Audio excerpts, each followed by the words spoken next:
우리는 부흥을 위한 기도를 연속해서 살펴보고 있습니다. 오늘 본문이 배경이 되는 내용은 출애굽기 32장에 나온 금송아지 숭배 사건입니다. 하나님은 이 우상 숭배에 대해서 굉장히 분노하셨습니다. 그리고 이스라엘 백성들을 진멸할 계획까지 모세에게 말씀해 주셨습니다. 32장 10절 말씀에 보면 하나님께서 내가 하는 대로 두라라고 하면서 내가 그들을 진멸하겠다. 그리고 모세 너를 통해서 새로운 나라를 일으킬 것이다. 이렇게 하나님께서 말씀하셨는데 모세가 이것에 대하여 하나님 그러시면 안 됩니다. 그럴 수 없습니다.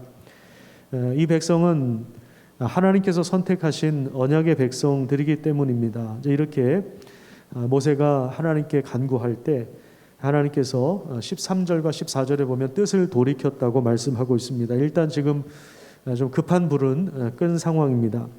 그 다음에 이제 출애굽기 33장으로 들어오면요. 하나님께서 모세에게 시내산을 떠나서 가나안 땅으로 올라가라고 하십니다. 하지만 2절을 보시면요. 하나님께서 천사를 보내시겠다고 합니다. 이 말은 하나님은 같이 안 가시겠다는 그러한 말입니다. 3절을 한번 볼까요? 3절 같이 한번 읽어보도록 하겠습니다. 시작.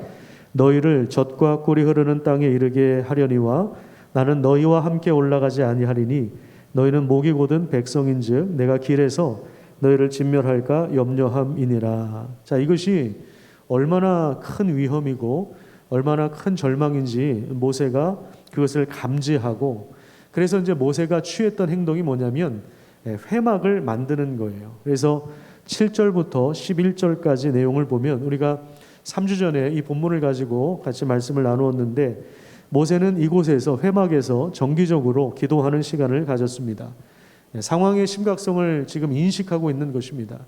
약속하신 가나안 땅에 하나님께서 함께 안 가신다라고 하는 것이 이 얼마나 심각한 위기라는 사실을 모세가 감지한 것입니다. 그래서 기도의 공간을 또 시간을 분리하여서 정기적으로 하나님 앞에 나아갑니다.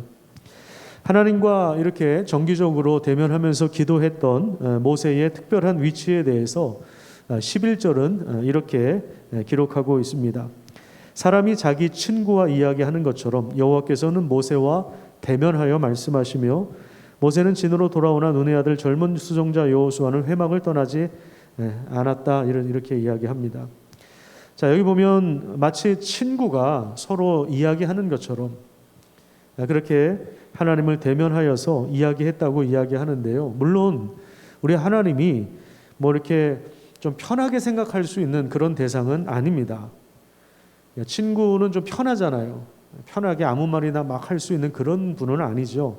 천지 만물을 창조하신 분이기 때문에 우리가 마땅히 두려워하며 떨며 그 앞에 경배해야 하는 그런 분입니다. 하지만 하나님은 그런 위험만으로 우리와 거리두기를 하시는 분이 아니라 친구처럼 자기 자신을 오픈하시고 내어주시고 그리고 친밀한 교제를 허락하시는 분이십니다. 그래서 모세가 정기적인 이 기도 시간을 통해서 하나님과의 그 친밀함을 누렸는데 이것에 대해서 마치 친구와 이야기하는 것처럼 친구와 교제하는 것처럼 그렇게 하나님과 대면하여 말씀하셨다라고 하는 그러한 말씀이 나와 있습니다. 신명기 마지막에 보면요, 34장 마지막에 보면 모세의 인생을 누군가가 나중에 이제 편집을 해서 삽입을 한 내용 중에 이런 내용이 나옵니다. 그 후에는 이스라엘에 모세와 같은 선지자가 일어나지 못하였나니 모세는 여호와께서 대면하여 아시던 자다. 이렇게 이야기합니다. 에스라가 좀 편집을 해서 넣었다 이렇게 주장하는 학자들도 있는데 어쨌든 여기서도 이제 모세 인생의 특징을 하나님과 대면했던 자로 그렇게 소개하고 있습니다. 하나님과 거리두기 하면서 살았던 인생이 아니라 하나님의 얼굴빛을 마주 대하고 친구와 교제하는 것처럼 그렇게 하나님 앞에 나아갔다는 것입니다. 지금 모세가 아마도 제 생각에는 이 엄청난 위기 속에서 이스라엘 백성들이 금송아지를 숭배하고 그들을 다 진멸하시겠다고 하셨던 이런 그리고 가나안 땅에 올라가라 천사들은 보낼 텐데 내가 너희들과 함께 하지 않겠다 라고 하신 것의 심각성을 인식하고 모세가 정기적으로 하나님과 대면하여 기도했던 것이 이제 습관이 되지 않았나, 이런 생각을 해봅니다. 우리도 지금 우리 금요 기도회 시간에 같이 기도하시는 분들은 제가 볼 때 기도가 습관이 되신 분들이거든요. 뭐 새벽에 오시는 분들도 그렇고요, 새벽에 온라인으로 기도하는 분들도 마찬가지고요. 우리가 한번 돌아보세요. 우리가 평안할 때 이렇게 기도를 시작하지 않아요. 뭔가 작정 기도를 하고 뭔가 우리가 더 간절하게 기도할 때가 언제냐면 위기를 만났을 때입니다. 두려움이 엄습했을 때, 이래서는 안 되겠다. 뭐 자녀를 생각해도 그렇고, 사업상의 문제가 있어도 그렇고, 교회를 생각해도 그렇고, 자기 자신을 봐도 그렇고, 야, 이래서는 안 되겠다. 기도해야 되겠다. 이래서 아마 기도하다가 기도가 습관이 된 분들이 많으실 텐데, 저는 모세도 그랬다고 생각합니다. 이런 위기 속에서 정기적으로 회막에서 기도하는 시간을 가지면서 하나님과 얼굴과 얼굴을 대하여 마주보는 이런 친밀한 교제를 누렸다고 저는 그렇게 생각을 합니다. 자, 그렇다면 지금 위기 속에서 모세가 하나님과 정기적으로 만나서 그 기도했던 내용이 무엇인가, 그 중에 일부를 우리가 좀 확인할 수가 있는데, 본문 12절과 13절 말씀을 우리 같이 한번 읽도록 하겠습니다. 정기적으로 회막에서 하나님과 교제하는 가운데 이 모세가 어떤 요청을 했는지를 한번 좀 확인하시기를 바랍니다. 같이 읽겠습니다. 시작. 모세가 여호와께 아뢰되 보시옵소서, 주께서 내게 이 백성을 인도하여 올라가라 하시면서 나와 함께 보낼 자를 내게 지시하지 아니하시나이다.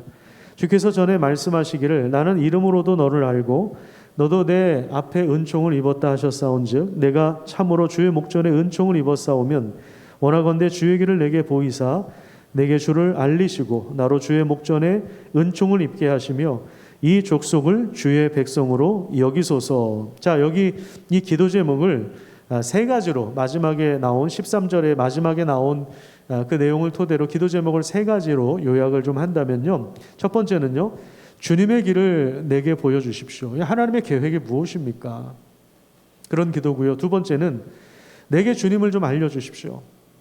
내게 하나님을 좀 더 알려주십시오 라고 기도를 하고요. 그 다음에 세 번째는 이 족속을 주님의 백성으로 여겨주십시오. 포기하지 말아달라는 거예요. 자, 여기서 1번, 2번, 3번에서 핵심은 2번입니다. 하나님을 더 알려달라는 겁니다. 자, 모세는 이미 하나님을 알고 있죠. 하지만 모세는 지금 더 깊은 차원에서 하나님을 알기 원하고 있습니다. 자, 부부 사이에서 서로 잘 알고 있지만, 서로 사랑하는 것을 알고 있지만, 때로는 사랑한다는 말을 더 분명하게, 더 확실하게 듣고 싶어 하는 것과 마찬가지입니다. 하나님을 더 알고 싶은 것입니다. 하나님 이미 알고 있지만, 하나님 나에게 좀 하나님의 누구신지 더 알려주십시오, 이렇게 요청하는 거예요. 그죠? 이게 참 신기한 거예요. 하나님에 대해서 관심 없는 사람은 아예 관심이 없고요, 그냥 하나님을 알면 알수록 더 알고 싶은 생각이 듭니다. 그래서 이 신앙적인 것도 사실은 양극화가 일어나는 것 같아요. 믿음이 없는 사람들은 더 떨어지고, 코로나 상황에서도 어떻게 해서든 하나님을 찾는 사람들은 어떻게 해서든 하나님을 만나려고 가까이 가려고 하는 것이죠. 이건 뭐냐면 하나님의 사랑과 관심에 대한 절대적인 확신을 얻고 싶어하는 모세의 그 마음이 그대로 드러나 있는 것입니다.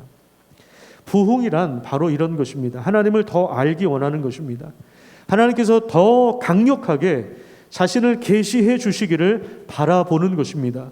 특별히 성령의 부어주심을 통하여 하나님이 누구신지, 이 땅에 어떤 계획을 가지고 계시는지 좀 비상하고 특별한 방식을 통해서 알려주시는 것, 이것이 부흥의 시대에 실제적으로 일어났던 일입니다. 우리나라도 일본의 압제를 당하고 일본이 나라의 어떤 그 국권을 다 가져갈 때, 우리나라에 소망이 없다고 생각할 때, 1800년대 후반, 1900년대 초반, 특별히 1907년도에 북한, 그러니까 지금의 북한 지역이죠. 평양을 중심으로 북한에 놀라운 부흥의 역사가 일어나지 않았습니까? 전혀 이게 소망이 없었던 그런 상황 가운데 하나님께서 놀라운 부흥의 은혜를 허락해 주시는데, 선교사님들의 증언을 들어보면 아프가니스탄에도 어느 지역에서는 놀랍게도 예수 그리스도의 복음이 계속해서 선포되고 수십 년간 이슬람 신앙을 갖고 있었던 사람들이 회심하게 되는, 그리스도를 영접하는 이런 일들이 일어나고 있다고 합니다. 탈레반 정부에서 다른 신을 섬기는 게 굉장히 위험한 것이죠. 그래서 처음에는 경고를 하는데 그 다음에는 이제 어떤 일이 벌어질지 모르는 상황들이 펼쳐집니다. 그렇기 때문에 믿음을, 하나님에 대한 신앙과 믿음을 갖고 있는 것, 이건 굉장히 위험한 상황인 것입니다. 그럼에도 불구하고 특별한 시기에는 하나님이 특별한 방식으로 부흥의 역사를 일으켜 주시는 것인데, 우리는 모세가 이렇게 하나님 자신을 좀 알려주십시오 기도했던 것처럼 우리도 그렇게 부흥을 위해서 기도해야 하는 것입니다. 우리나라도 지금 마찬가지죠. 많은 사람들이, 또 많은 젊은이들이, 그리고 많은 우리 아이들이 지금 예배를 제대로 드리질 못하고, 네? 어른들도 이 온라인 힘들잖아요. 그렇죠? 어른들도 이 온라인에 집중하기가 얼마나 힘들어요. 답답하신 분들은 이렇게 나오시기도 하시는데, 애들이 온라인 예배 제대로 드릴까, 저는 이게 항상 걱정이거든요. 이런 상황 속에서 우리가 예상하지 못했던 방법으로 하나님께서 자신을 좀 알려주십시오. 하나님 자신을 좀 알려주십시오. 라고 지금 우리도 기도해야 하는 것입니다. 자, 이것에 대하여 하나님께서 14절에 이제 이렇게 대답을 하십니다. 내가 친히 가리라. 내가 너를 쉬게 하리라. 자, 이렇게 대답을 하셨는데, 자, 이것은요, 모세와는 함께 하시겠다는 그러한 응답이지만 백성들과는 함께 가지 않겠다라는 거예요. 여전히 하나님의 마음이 아직 지금 다 풀린 것이 아닙니다. 그래서 모세가 계속해서 간구합니다. 뭐라고 하냐면, 하나님 같이 안 가실 거면 아예 이 백성들을 이곳에서 올려보내지 마십시오. 가나안 땅에 가는 것이 무슨 의미가 있겠습니까? 하나님이 안 가시는데 우리가 가나안 땅에 들어가는 것이 무슨 의미가 있겠습니까? 그렇게 모세가 이야기를 합니다. 그게 이제 15절 말씀이에요. 자, 15절에서 혹시 펜이 있는 분들은 우리를 이라고 하는 단어에 좀 표시를 한번 해보십시오. 우리를.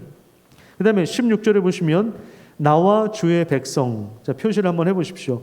지금 이 15절, 16절을 통해서 분명하게 알 수 있는 게 뭐냐면, 모세의 기도는요, 자신만을 위한 이기적인 기도가 아닙니다. 공동체에 대한 관심, 그리고 그 공동체를 하나님의 백성으로 연결하고 있는 것입니다. 이것은 하나님이 주신 언약의 말씀에 근거하는 것이죠. 하나님이 함께 하시지 않는다면, 하나님의 백성인데 하나님이 함께 하시지 않는다면 가나안 땅으로 들어가는 것, 그래서 젖과 꿀이 흐르는 땅에서 우리가 농사짓고 풍요를 누리는 것, 이건 아무런 의미가 없는 것입니다. 그렇게 이야기하고 있는 것입니다. 특별히 16절에 보시면 하나님의 백성이 가진 독특한 면이 나옵니다. 그게 뭡니까? 하나님이 함께 하시는 공동체라는 것입니다. 천하 만민 중에 그들을 구별하여 세우신 백성이라고 하는 것입니다. 이것이 바로 하나님의 백성이 가지고 있는 독특한 면입니다. 세상이 따라하거나 흉내낼 수 없는 가장 독특한 점이 뭐냐면, 하나님께서 그들에게 율법을 주셨고 자신의 임재와 영광을 허락해 주신다는 것입니다. 이것이 바로 하나님 나라 백성의 독특한 정체성인데, 이것이 바로 또한 교회의 영광이며 교회의 정체성입니다. 교회는 그리스도의 피로 값주고 세우신 하나님의 가족이며 하나님의 통치를 받는 하나님 나라의 백성들입니다. 그렇기 때문에 교회를 어떤 규모와 또 건물과 또 예산과 숫자와 다른 외적인 조건으로 세상에 홍보하고 내세우고 그것을 통해서 사람들을 끌어모으려고 하는 것은 그건 굉장히 파렴치한 것이고 하나님의 영광이 무엇인지를 알지 못하는 것입니다. 그건 오히려 하나님의 영광을 훼손하는 일입니다. 돈을 가지고 일을 하려고 하는 거죠. 중소기업하고 대기업하고 게임이 됩니까? 돈으로 밀어붙이는 게임이 안 되죠. 그런 일들이 실제로 교회 안에서도 일어나고 있습니다. 여러분, 교회의 영광이 무엇입니까? 그것은 하나님이 함께 하시고 성도들과 함께 하시고 대면하여 말씀하시고 우리의 기도를 들으시고 성령을 부어주시고 그리고 진리를 깨닫게 하시고 하나님 우리에게 알려주신다는 데 있습니다. 이것은 세상에서는 맛볼 수 없는 은혜와 평강입니다. 이것이 원래 교회에게 의도하셨던 바예요. 하나님이 아브라함의 후손을 불러내신 이유입니다. 그 이스라엘이 가진 독특한 정체성, 모세가 지금 그것을 하나님께 구하고 있는 것입니다. 하나님이 함께 하시지 않으면 우리가 가나안 땅에 들어가는 것이 의미가 없습니다. 거기서 뭐 나라를 형성하고 거기서 정부를 구성하고 거기서 군대를 조직하고 그래서 농사를 지어서 경제적으로 부강해지고 이게 아무런 의미가 없다는 것을 모세가 이미 간파하고 있는 것입니다.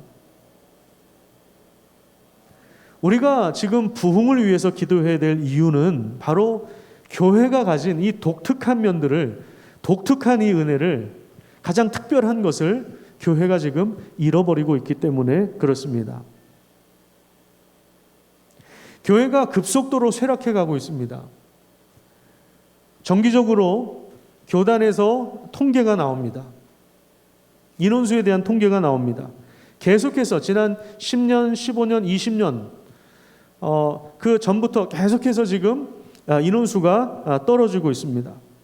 그런데 지금 이게 문제가 아니라, 인원수 떨어지는 게 문제가 아니라 지금 교회가 가진 독특한 면을 잃어버리고 있다는데 문제가 있는 것입니다. 또 지금 거기다가 코로나까지 덮쳤어요. 그래서 이 코로나라고 하는 그 홍수가 전 세계를 핥히면서 지나가고 있잖아요. 이게 이제 언제까지 계속될지는 모르겠는데 홍수 때는 이게 서로 정신이 없으니까 잘 몰라요.